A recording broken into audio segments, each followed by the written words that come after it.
নমস্কার। যুক্তি তর্ক সঙ্গে অর্কয়ে আপনাদের স্বাগত। আপনাদের সঙ্গে আমি অর্কপ্রভ সরকার।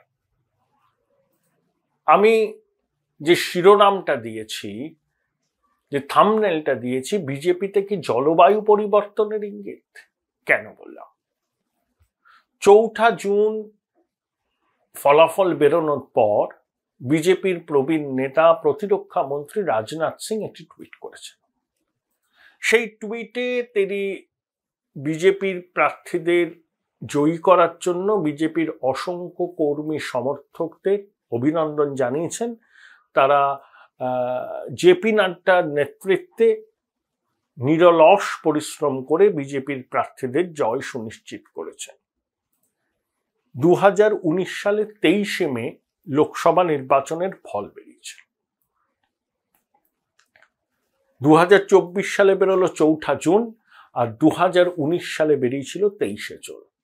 সেবারও লখনৌ থেকে রাজনাথ সিং জয়ী হয়েছিলেন। জেতার পরে তিনি টুইট করেছিলেন। সেই টুইটে বলেছিলেন, প্রধানমন্ত্রীর সঙ্গে কথা হয়েছে, অমিত শাহের সঙ্গে কথা হয়েছে, তাদের দুজনকে অভিনন্দন জানিয়েছে এই অভূতপূর্ব জয়ের জন্য। 2024-এর 4 জুন ফলাফল বেরোনোর পর, নিজে জেতার পর রাজনাথ সেই টুইটই করেছেন, কিন্তু তাতে বাদ অমিত শাহ এবং প্রধানমন্ত্রী নরেন্দ্র মোদী। দিল্লির রাজনীতিতে রাজনাথের এই টুইট ঘিরে জল্পনা শুরু হয়েছে। কংগ্রেসের স্বভাবরসিক মুখপাত্র জয়রাম রমেশ বলেছেন, বিজেপিতে এটা কি জলবায়ু পরিবর্তনের ইঙ্গিত? রাজনাথ মোদী মন্ত্রিসভায় বিগ ফোরে থাকতে পারেন, আছেনও, কিন্তু তার মন্ত্রকের কাজকর্ম প্রধানমন্ত্রীর দপ্তর থেকেই পরিচালিত হয় বলে অনেকের দাবি। মমতা বন্দ্যোপাধ্যায় একবার তো বলেই ফেলেছিলেন, রাজনাথ যখন প্রচারে সেখানে তৃণমূলকে আক্রমণ করলেন, আপনি আপনার অবস্থান আপনার দলের মধ্যে মজবুত করুন।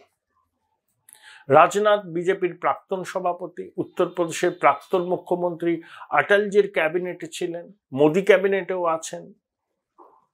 উত্তরপ্রদেশের বা গোবলয়ের ধুতি পরা নেতার মধ্যে আদবানিজির পরেই বোধহয় রাজনাথ সিং সর্বশেষ প্রজন্ম। এই রাজনাথ সিং মোদী শাহ ডুও পলিটিকে খুব স্বচ্ছন্দ, নীতিন গডকরি কি খুব স্বচ্ছন্দ। তিনি মাঝে মধ্যে দু একটা কথা বলেন, তাতে বোঝা যায় যে তিনি মন্ত্রিত্বে আছেন ঠিকই, কিন্তু সরকারের কাজকর্ম সম্পর্কে তিনি সন্তুষ্ট নন। যদিও নাগপুর থেকে যেতেন, নাগপুর আরএসএস এর হেডকোয়ার্টার ইন নাগপুর, সেজন্য শঙ্খ নেতৃত্বের আশীর্বাদ নীতিন গডকরির উপর আছে বলে এখনো পর্যন্ত তিনি এই ক্যাবিনেটে আছেন। বিরোধী জোটের অনেক নেতাই বলেন যে নীতিন গডকরি বা রাজনাথ সিংকে দায়িত্ব দেওয়া উচিত, কারণ নীতিন গডকরি রাজনাথ সিং এর সঙ্গে বিরোধী অনেক নেতার সুসম্পর্ক আছে, বিশেষ করে মমতা বন্দ্যোপাধ্যায়ের আছে, কংগ্রেসের অনেক নেতার আছে, শরদ পাওয়ারের আছে। তাই তারাও সুযোগ বুঝে ইঙ্গিত করতে চাচ্ছেন না। তাই বলেছেন জলবায়ু পরিবর্তনের ইঙ্গিত কিনা। দেখুন, মোদিজি যবে থেকে গুজরাটের মুখ্যমন্ত্রী, 10 বছরের প্রধানমন্ত্রী, এই দীর্ঘ 2.5 দশকে তিনি কখনো কোনো কোয়ালিশন সরকার চালান। কোয়ালিশন ধর্ম একটা অন্য জিনিস। প্রথম ইউপি এবং দ্বিতীয় ইউপিএতে ট্রাভেল শুটার হিসাবে ছিলেন প্রণব মুখোপাধ্যায়। বিভিন্ন শরিকদের সঙ্গে নানা বিষয়ে দফায় দফায় কথা বলতেন, তাদেরকে বোঝাতেন। সেটা ভারত মার্কিন অসামরিক পরমাণু চুক্তি থেকে শুরু করে অনেক কন্টিনিউয়াস ইস্যু থাকতে পারে। লেফটের সঙ্গে প্রতি সপ্তাহে একবার করে কোঅর্ডিনেশনের বৈঠক হতো। এবার দাবি উঠেছে অভিন্ন ন্যূনতম কর্মসূচি, হয়তো এই কোঅর্ডিনেশন তৈরি হবে। একটা ফর্মুলা ইউপিএ জমানায় ছিল, 5 জন সাংসদ পিছু 1 জন ক্যাবিনেট মন্ত্রী। লোকসভার মোট আসন 543, তার 15% মন্ত্রী হতে পারে মন্ত্রিসভায়, সেক্ষেত্রে প্রধানমন্ত্রীকে নিয়ে 81 জন। এখন টিডিপির 16 জন, জেডিইউ এর 12 জন, একনাথ সিন্ডের 7 জন, চিরাগ পাসওয়ানের 5 জন, রাষ্ট্রীয় লোকদলের 4 জন এরকম আছেন, হিন্দুস্তান আওয়াম মোর্চাতে 4।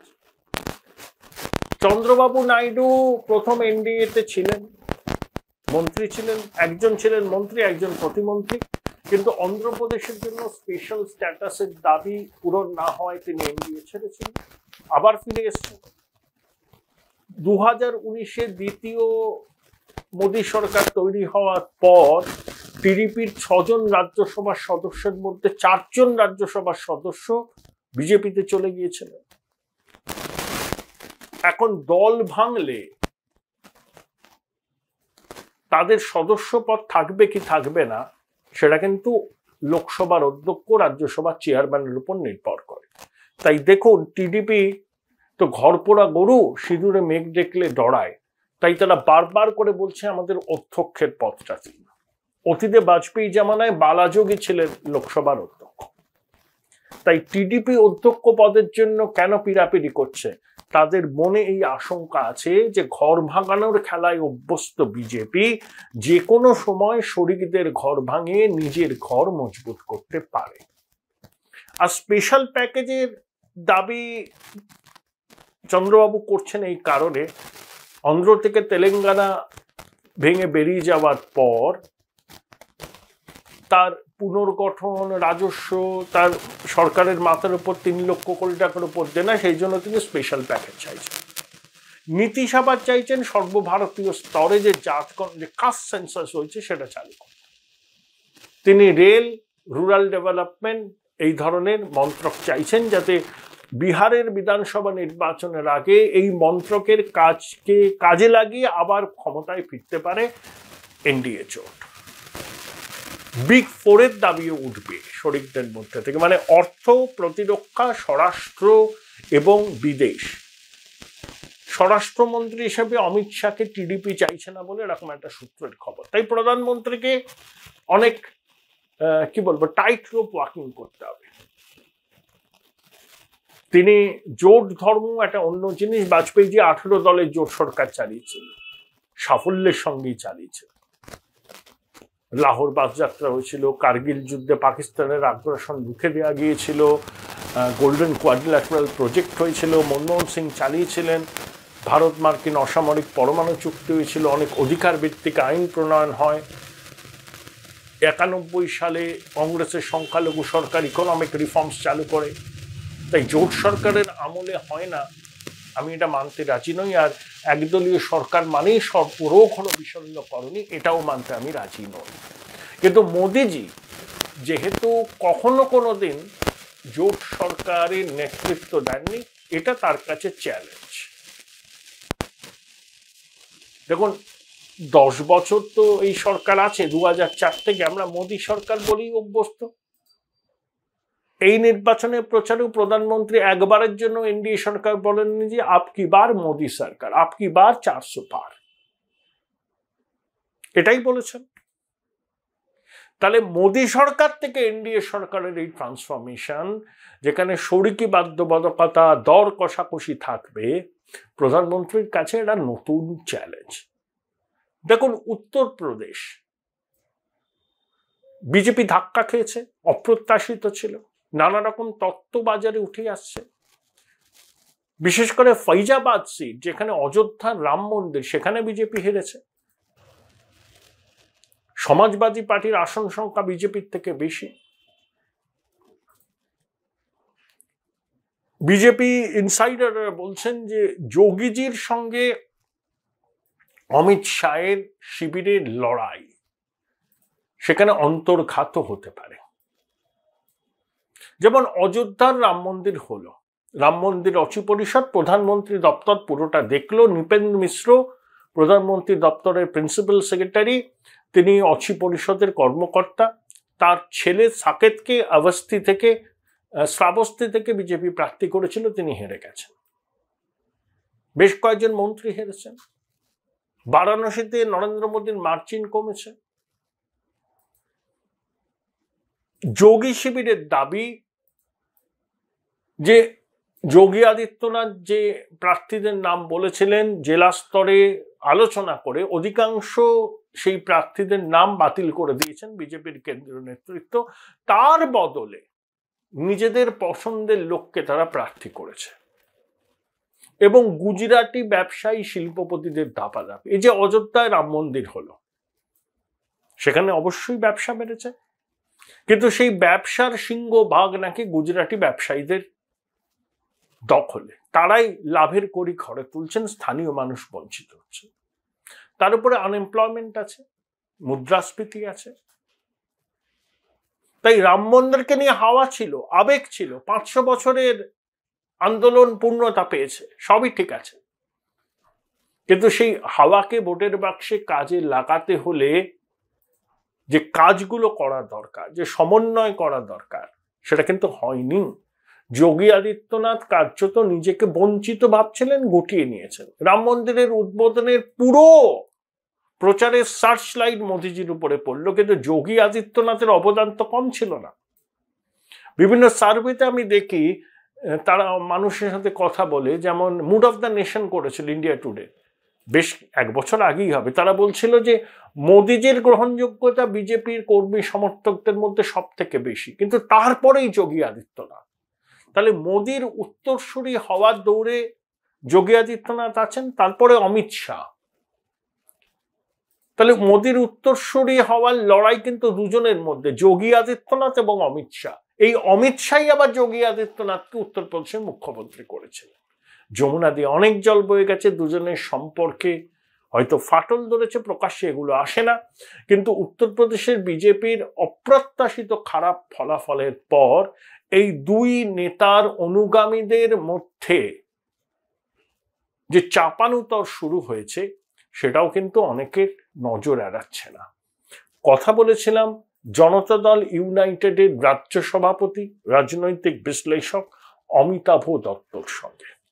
অমিতাভদা, আপনার অনুমান সত্যি যে এবার মোদী সরকার নয়, এবার এনডিএ সরকার হচ্ছে, এবং বিগত 10 বছরের মধ্যে বোধহয় 2-1বার হাতে গোনা ফল ঘোষণার দিন প্রধানমন্ত্রী চন্দ্রবাবু নাইডু নীতিশ কুমারকে ফোন করেছেন, এবং নীতিশ কুমার এবং চন্দ্রবাবু নাইডু দুজনেই খুব নির্ভরযোগ্য শরিক নন, তারা সবসময় খুব হার্ড বার্গেন করতে অভ্যস্ত।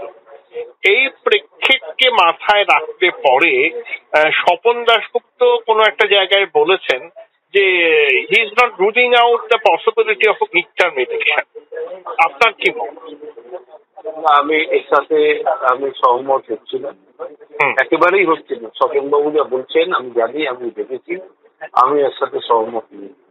আর আপনারা যেটা বলছেন যে এরা কেউই ডিপেন্ডেবল অ্যালি নয়, এটার সাথে আমি সহমত। কারণ 2014 আগে পর্যন্ত ভারতবর্ষের রাজনীতিতে একটা পরিস্থিতি ছিল, 2014 পর থেকে অন্য পরিস্থিতি হয়েছে। জনতা দল ইউনাইটেড হচ্ছে এনডিএ সব থেকে পুরনো শুরু। বিজেপির যে অচ্ছুতপনাটা ছিল সেটা জনতা দল ইউনাইটেডই সেটা দূর করেছিল, এবং আমাদের নেতা জর্জ ফার্নান্ডিস তখন চেয়ারম্যান হয়েছিলেন, অটল বিহারী বাজপেয়ী কনভেনার হলেন জর্জ ফার্নান্ডিস, তারপরে চেয়ারম্যান হলেন লালকৃষ্ণ আডবাণী, আর কনভেনার হলেন শরদ যাদব। এরপরে তো আর সেই অর্থে এনডিএ ফাংশন করেনি। যদি আপনি অ্যাজ এ স্ট্রঙ্গার এলি, বিগার এলি, ড্রাইভিং এলি, আপনি যদি আপনার ওয়ার্কফোর্সকে রাখতে পারেন তার সাথে একসাথে, তাহলে তো কোনো অসুবিধা নেই, একটা সমস্যা। কিন্তু সেটা যদি এখন রাখা যায় 5 বছরে ভালো government, it will be a good government. We need good government and strong opposition. এটা গণতন্ত্রের মূল আত্মবাদ, good government and strong opposition. আপনার দায়িত্ব করুন না যে আপনি সকলকে, আপনার পরিবারকে, আপনি যে হেড অফ দি ফ্যামিলি, আপনার পরিবারকে আপনি একত্রিত রাখতে পারছেন কি পারছেন। অমিতাভদা, ধরুন নীতিশজি দাবি করেছেন যে সর্বভারতীয় স্তরে কাস্ট সেন্সাস করতে হবে। এই দাবি কি মোদিজির পক্ষে মানা সম্ভব? যেমন ইউসিসি, অমিত শাহ বলেছিলেন যে ইউসিসির ব্যাপারে তারা অগ্রসর হবে। এই সমস্ত বিষয়ে তো শরিকদের সঙ্গে মতৈক্য হবে না, সেক্ষেত্রে আপনি কিভাবে দেখছেন বিষয়?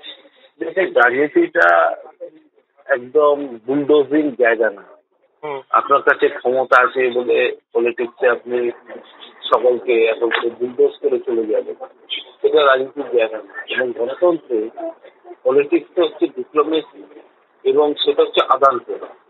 আপনি কিছু দিতে হবে, কিছু করতে হবে, এবং সেটাই হচ্ছে জোট রাজনীতি। বা ভারতবর্ষের মতো রাষ্ট্রে এটা হচ্ছে বেশি প্রযুক্ত, যেখানে বহুবিধ তার তফসিলবি তার মানে অবস্থান, মানে এত ডাইভার্সিটি, আপনাকে সকলকে অ্যাডজাস্ট করতে হবে।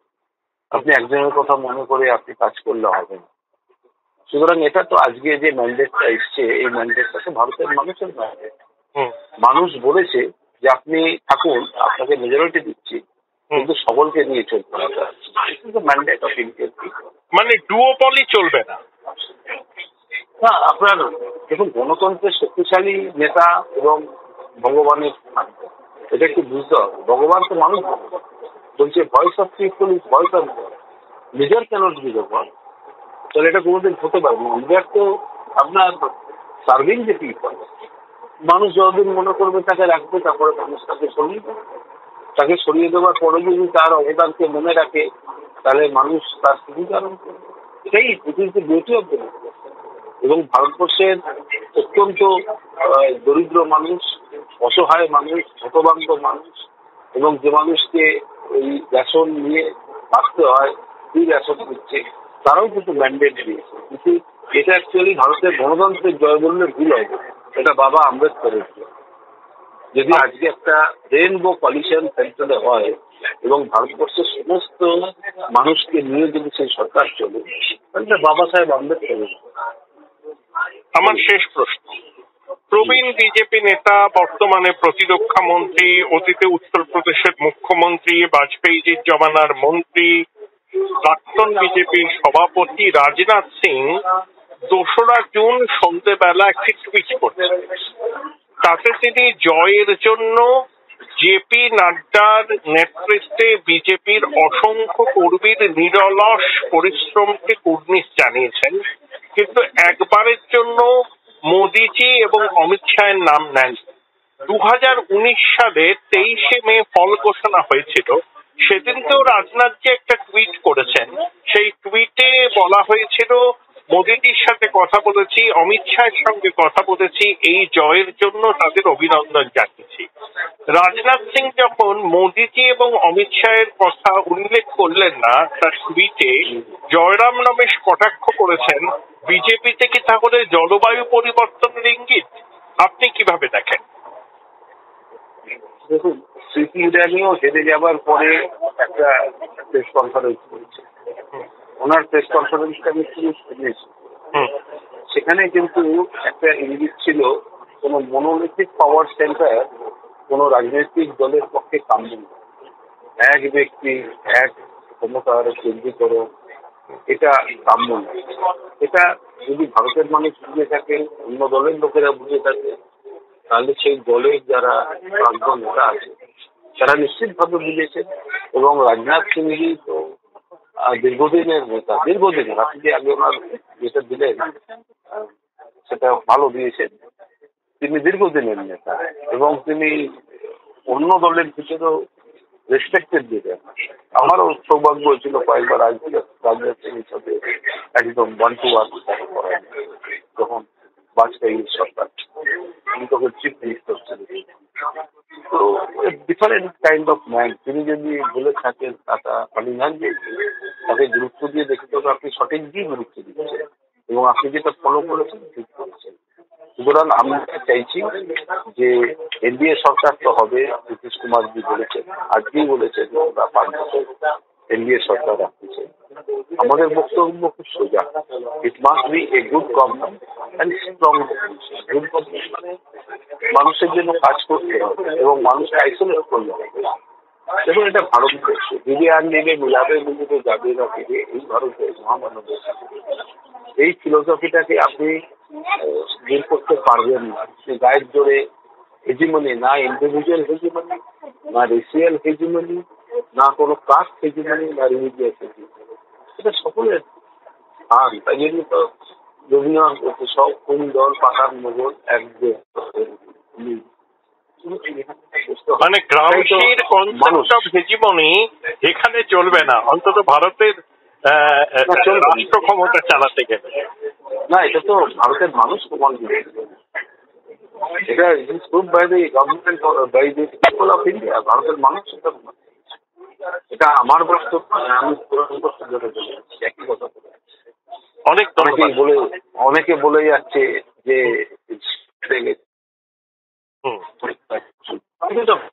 হাজার হাজার বছর সেই দেশটাকে আপনি এক দশক চেক করে দিতে পারবেন? সেটা হবে না, করার দরকার নেই। এই দেশে যেখানে কুমড়োর চাষ হবে, পশ্চিমবাংলার মাটিতে কুমড়ো চাষ হবে, রাজস্থানের মাটিতে যে ক্যাকটাস চাষ হবে, তাহলে চাষবাসটা সফল হবে। ঠিক আছে? Join Indian Institute of Hotel Management now. Right choice, right decision.